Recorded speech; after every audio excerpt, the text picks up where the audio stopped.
अस्सलाम वालेकुम दोस्तों आज हम जिस मौजू पे बात करेंगे वो है पायरिया यानी कि मांसखोरा। ये मसूड़ों की खराबी होती है और इसमें मसूड़ों से पीप आना शुरू हो जाती है।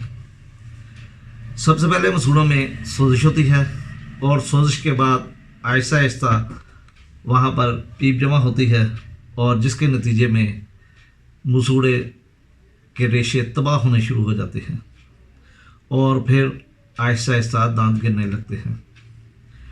इसकी वजूहात में दांतों की सफाई ना करना, किसी ऐसे मरीज़ के बर्तन में खाना खाना जो पहले ही पायरिया का शिकार है, रात और सुबह के वक्त दांतों की सफाई ना करना यानी कि ब्रश ना करना, या अगर मियाँ बीवी में से किसी एक को पायरिया का मसला हो तो दूसरे को भी चांसेस होने ज़्यादा होने के चांसेस हैं।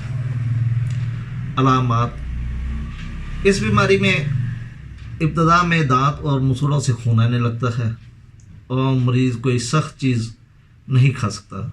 जैसे ही कोई चीज़ खाता है इसे मसूड़ों से खून आना शुरू हो जाता है। मुंह से नागवार बदबू आती है।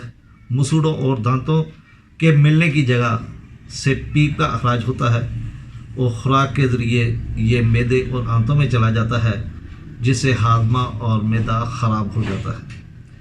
इस इन्फेक्शन में दिल के वाल्व्स ख़राब होने का खदशा होता है। दांतों और मसूड़ों के मिलने की जगह एक पीली सी लेयर जम जाती है जिसे प्लेग कहते हैं और आखिर में मसूड़े जब दांतों को छोड़ देते हैं तो आहिस्ता आहिस्ता दांत ढीले होते हैं और दांत गिर जाते हैं। अगर हम इसकी हिफाजती तदाबीर पे बात करें तो दांतों की सफाई बहुत ज़रूरी है।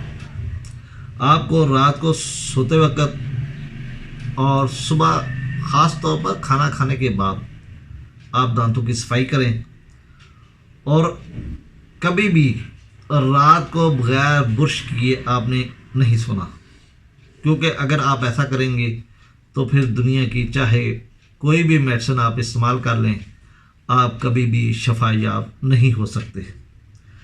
गोश्त इस बीमारी में सबसे ज़्यादा नुकसानदेह चीज़ है। आप गोश्त खोरी छोड़ दें और सब्जियों और फलों का इस्तेमाल करें। और ये कंडीशन ख़ास तौर पर बालगों में होती है, लेकिन कभी कभी ये किसी भी उम्र में हो सकती है, ख़ास तौर पर उन मरीज़ों में जिनमें ज़ियाबेतस का मर्ज़ होता है। दोस्तों, अगर हम होम्योपैथी मेडिसिन के मुतल्लिक़ बात करें तो चंद अद्वियात हैं जो इस पर बहुत अच्छा असर करती हैं। इनमें सबसे पहले मर्कसाल है।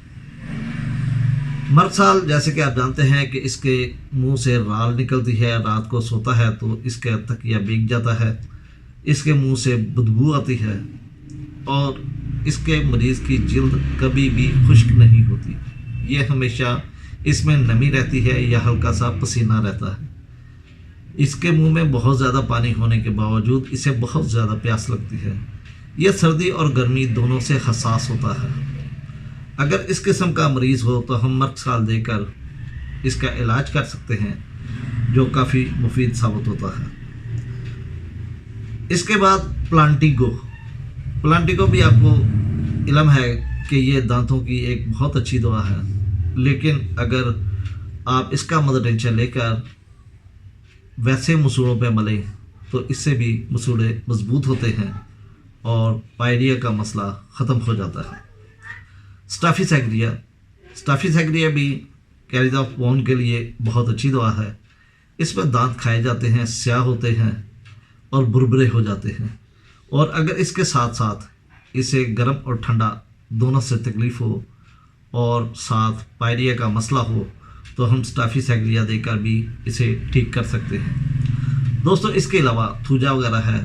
थूजा भी हम पायरिया में इस्तेमाल कर सकते हैं। अगर मसूड़ों का रंग चेंज हो जाए, मसूड़ों से खून आए और मरीज़ सर्दी ज़्यादा महसूस करे या उसमें अगर साइकोटिक अलामात मौजूद हों तो हम थूजा देकर भी इस मर्ज़ को ठीक कर सकते हैं। اس کے علاوہ آرموریسیا ہے. آرموریسیا بھی اس میں مسوڑے سے خون آتا ہے اور آہستہ آہستہ مسوڑے خراب ہو کر پائریا کی طرف چلے جاتے ہیں.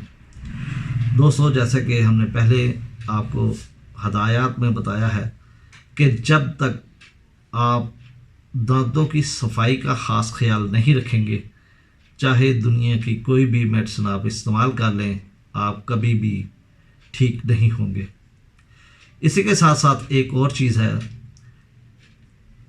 کیلا. کیلے کے ساتھ اگر دانتوں سے مسوڑوں سے پیپ آ رہی ہو تو آپ پیسٹ کی جگہ کیلے کا تھوڑا سا حصہ لگا کر اس سے دانت صاف کریں تو 2-3 یا 4 دن کے بعد پیپ آنا بند ہو جاتی ہے اور مسوڑے مضبوط ہو جاتے ہیں، اور جس سے دانت بھی مضبوط ہوتے ہیں اور دانتوں کی صفائی بھی اسی کے ساتھ رہتی ہے. دوستو، اسی کے ساتھ اجازت چاہتا ہوں. اللہ حافظ، اللہ نگہبان. انشاءاللہ اگلی ویڈیو میں پھر ملاقات ہوگی. اللہ